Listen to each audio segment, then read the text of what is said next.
Salut à tous, ravi de vous retrouver pour un nouveau numéro du débriefing F1 sur motorstv.com. Salut Jean-Luc. Salut LB, salut à tous. On est passé en mode hebdomadaire, vous le savez, donc là il n'y a pas eu de Grand Prix hier, mais ça n'est pas pour ça que l'actualité de la F1 s'est arrêtée, bien au contraire, ai-je même envie de dire. Je vous rappelle que pour poser vos questions, il y a deux solutions, soit c'est par écrit sur le forum de Motors TV à la rubrique Monoplace, ou alors c'est des questions vidéo, vous allez vous inscrire sur le groupe YouTube, le débriefing F1. La première question, Jean-Luc, je vais me permettre de te la poser. Permets-toi. L'actualité de la semaine dernière, ça a donc été ce Conseil mondial qui a un petit peu mis fin, provisoirement ou pas, on verra, à ce conflit larvé qui durait depuis de nombreuses semaines entre la FOTA, l'association des constructeurs, et la FIA, la Fédération internationale. C'est un petit peu compliqué de résumer tout ça, on le sait.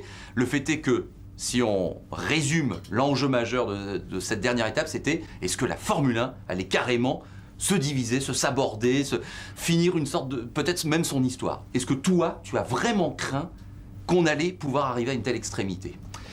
J'ai craint effectivement que le conflit ne dégénère et qu'à un moment, le conflit de personnes devienne tellement lourd, comme le conflit de canards, tu me le permettras évidemment, je suis du Barbadine, donc on va y aller, et que ça tourne mal, pour être plus sérieux. C'est-à-dire que les menaces de la FOTA n'étaient pas voilées, étaient de faire un championnat parallèle. Il n'y a aucun problème pour le mettre sur pied, puisqu'il y a un certain nombre de circuits, on le sait bien, d'organisateurs, de promoteurs qui sont frustrés de ne plus être retenus par le calendrier normal entre guillemets de la Formule 1, donc il y avait un vrai risque absolument énorme et je crains qu'au point où nous en étions, ça aurait pu lâcher. Bon là je pense que la pression qui a été exercée sur Max Mosley, on l'a dit et redit notamment par les autorités financières de la Formule 1, c'est-à-dire les actionnaires de la FIA, de la FOA et de la FOM, donc présidés par Bernie Ecclestone, c'est-à-dire CVC Partners, et fait comprendre clairement à Max qu'il était temps de se retirer, mais je crois que le conflit de personnes il a un petit peu dégénéré par la suite, puisque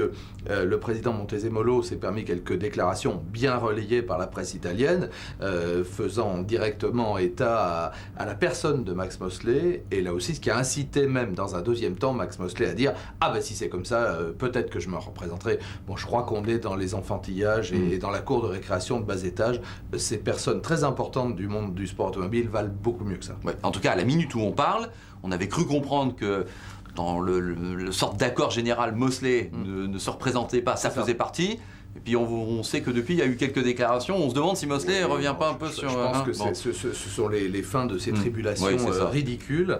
Moi, je crois qu'il est temps de passer maintenant à l'aspect professionnel des choses, c'est-à-dire le règlement technique basé sur 2009 avec une évolution 2010, la réduction des coûts qui est absolument nécessaire, tout le monde en est d'accord, engagé à long terme, je dirais, mais avec des stades successifs qui permettent justement, sous 2 ans maintenant, de réduire considérablement ces budgets de Formule 1 qui étaient totalement inadaptés. Il faut en convenir. Alors, il y avait quand même un rapport de force, et OpenWheel se pose la question, peut-on considérer que la FOTA sort gagnante de son bras de fer avec Max Mosley ? Indubitablement oui, puisque la FOTA obtient les points les plus importants de sa démarche, c'est-à-dire le règlement technique, j'y reviens, l'abandon total de la Formule 1 à 2 vitesses, c'est-à-dire une connotation et une équivalence. On accepte une partie du règlement, on a droit à des tours minutes en plus sur les moteurs, enfin des aberrations totales, ça on s'est prononcé ici même dans des briefings F1 contre cette stupidité, n'hésitons pas.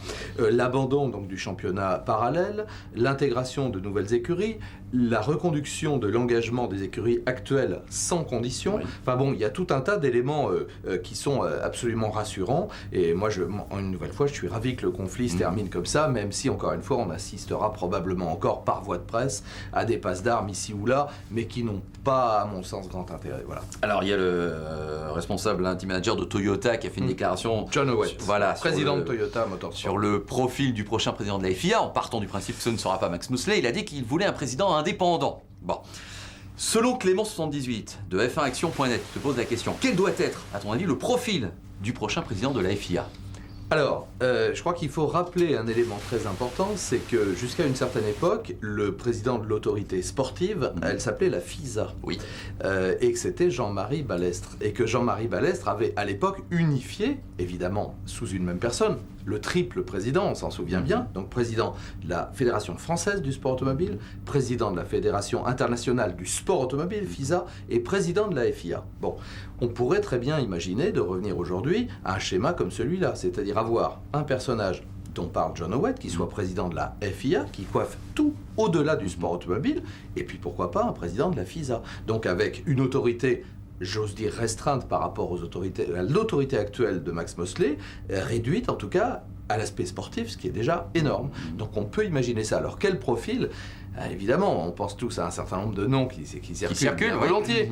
Bon, il y en a un. Je vais commencer par lui. Tiens, d'abord, parce que chronologiquement parlant, c'était lui, c'est Michel Bohéry, évidemment, le président de l'Automobile Club de Monaco, qui était un opposant du président Balestre, on s'en souvient très bien. Maintenant, je ne sais pas si le président Bohéry, que je connais, a encore, on va dire, la volonté aujourd'hui de se remettre aux affaires à ce niveau-là. Peut-être, pourquoi pas. Après tout, si on vient le solliciter, peut-être se laisserait-il tenter. On sait très bien qu'il y a deux très très belles épreuves organisées à Monaco. Le Grand Prix de Monaco n'est pas négligeable. Voilà, et le Rallye de Monte-Carlo, même si le Rallye de Monte-Carlo, a priori, restera en dehors du championnat du monde, d'après ce qu'on croit savoir, pour rejoindre l'IRC. Mais bon, c'est une magnifique épreuve qui débute la saison, etc. Donc, premier, le président Bohéry. Ensuite, il faut évidemment parler de Jean Todt, qui est incontournable et dont le nom circule depuis plusieurs mois, pour plusieurs raisons. Parce qu'évidemment, son palmarès parle pour lui, son palmarès formidable avec Peugeot, avec des victoires en championnat du monde des rallyes, justement, des victoires au Mans, naturellement, et puis des victoires sous les couleurs Ferrari en Formule 1. Il s'est retiré opportunément, peut-on dire, il y a quelques mois, de toute responsabilité au sein, naturellement, de la Scuderia Ferrari, mais aussi du groupe Fiat, pour se refaire une forme de virginité, en tout cas potentielle.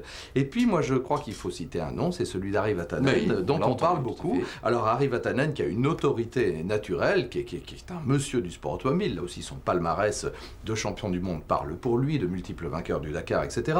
C'est quelqu'un qui est également un politique, dans le bon sens du terme, il est député européen, et ma foi, je pense qu'il ne faut pas l'exclure de la liste, plus peut-être, on va dire, des vocations qui vont se révéler dans les semaines ou les mois qui viennent. Je pense que là, il y aura une belle partie également, je pense qu'on aura l'occasion d'en reparler ici même. Oui, parce que c'est prévu pour octobre, la désignation, l'élection du nouveau président de la FIA. La liste n'est pas exhaustive ni limitée.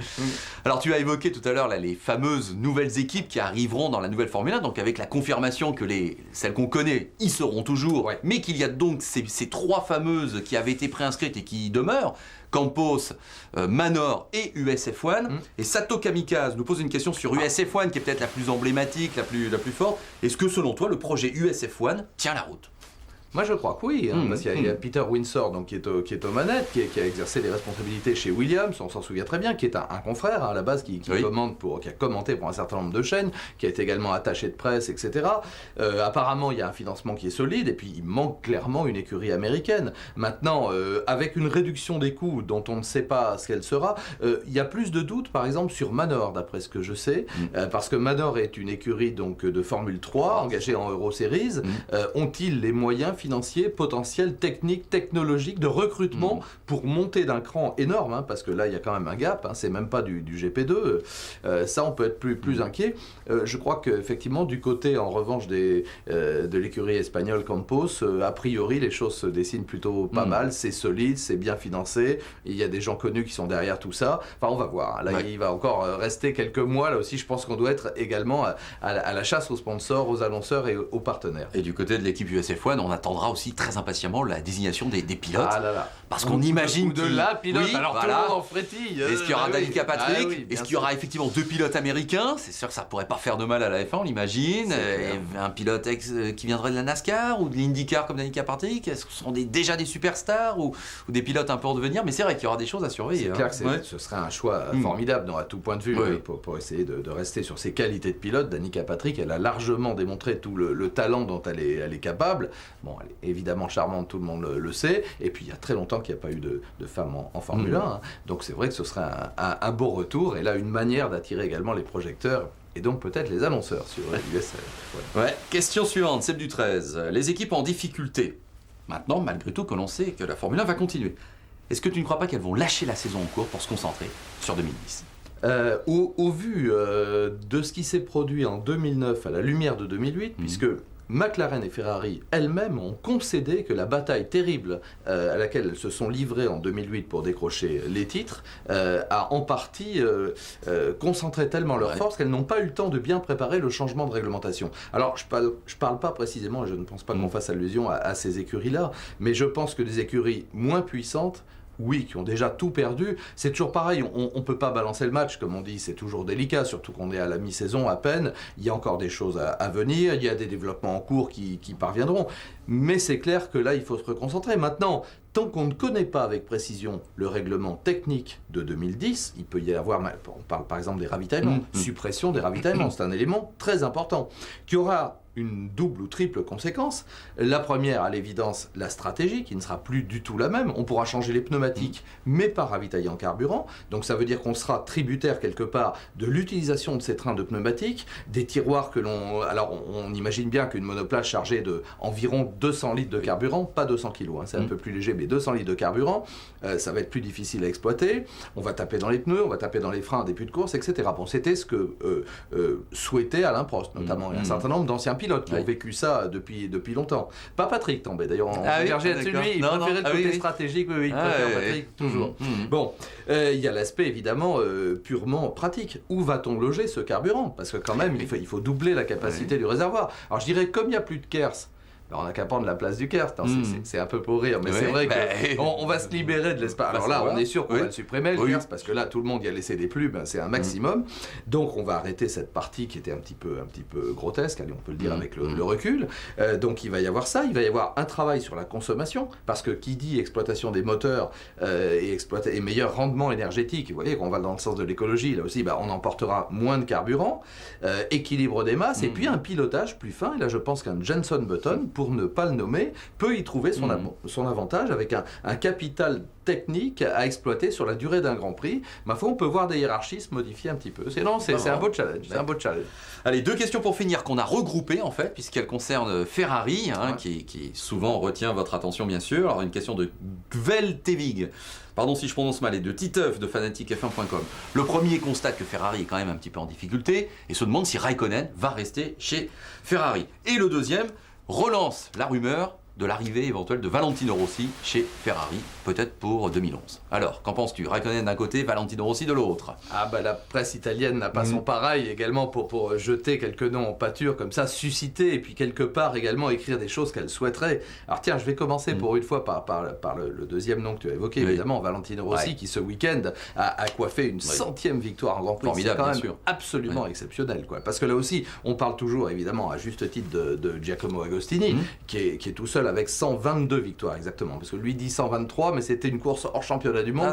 C'est bien 122 homologué. Okay. Bon. Honnêtement, ce ne sont pas les mêmes victoires si l'on peut comparer les choses, parce que les adversaires n'avaient pas le même matériel. Voilà, maintenant, Giacomo a continué à gagner jusqu'au bout en passant de surcroît du moteur 4 temps au moteur 2 temps, mais je ne vais pas faire là non plus trop long sur Giacomo Agostini. Donc les victoires de Valentino Rossi, acquises donc dans toutes les cylindrées, ce qui n'est pas le cas de Giacomo, qui n'a pas triomphé en 125 ni en 250. Bon, les 350 ont disparu. Donc je crois que c'est un personnage absolument génial, éminemment sympathique, éminemment talentueux. Le voir dans une Formule 1, surtout qu'on sait qu'il a mené des essais privés pour la Scuderia Ferrari, c'est un rêve de tout Italien et je pense de tout amateur de sport mécanique au sens large. Maintenant, la moto, il perdrait beaucoup, tellement il est charismatique, tellement il est sympa. Mais moi, j'aimerais bien le voir. Ah oui, ça, c'est clair que ça, c'est le challenge, ça, c'est un truc formidable. Alors là, je vote oui. Attention à un autre élément aussi, il a déjà participé à 2 épreuves de championnat du monde WRC. Oui, notamment en Grande-Bretagne. Son grand succès en Grande-Bretagne, malheureusement éliminé rapidement sur une bêtise, mais pas grave. En Nouvelle-Zélande, il a roulé beaucoup plus, beaucoup mieux, beaucoup plus longtemps, et c'est un début. Je crois que son cœur penche plus pour les rallyes. Donc c'est vrai que lui, d'une manière naturelle, il est plus attiré par le rallye parce que peut-être ça correspond plus à une certaine attaque comme à moto, où on est plus engagé physiquement, c'est plus dangereux, osons le mot, aujourd'hui c'est plus dangereux le rallye que la Formule 1. Donc peut-être il a un petit... Maintenant, on roule avec quelqu'un aussi, enfin bon, je pense que ça dépend de l'offre. Si Ferrari vient le chercher et qu'il n'est pas vénal, Valentino, et qu'on vient lui donner l'argent qu'il mérite, je pense qu'il roulera. Alors, deuxième... Oui, alors il y a une question sur Raikkonen.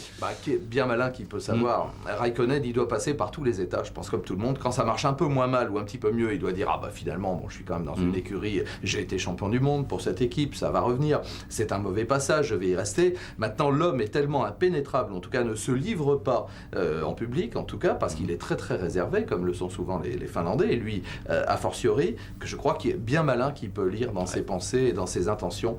Moi, en tout cas, je ne m'avancerai pas un pronostic, ni dans un sens, ni dans l'autre.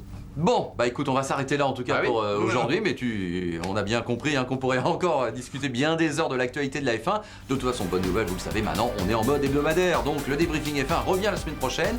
Il n'y aura pas eu de Grand Prix dimanche prochain, c'est vrai qu'on est dans Mais il y aura une des questions. mais il y aura des nouvelles questions. Je ne doute pas qu'il y aura eu des nouveaux faits d'actualité qui feront qu'on reparlera de l'actualité de la F1. Donc, lundi prochain, on se retrouve, Jean-Luc et moi. On évoquera bien évidemment quand même le Grand Prix qui viendra dans 15 jours, celui d'Allemagne. D'Allemagne. Nürburgring. Nürburgring, absolument. Allez Jean-Luc, bonne semaine à toi et puis donc à bientôt. Salut.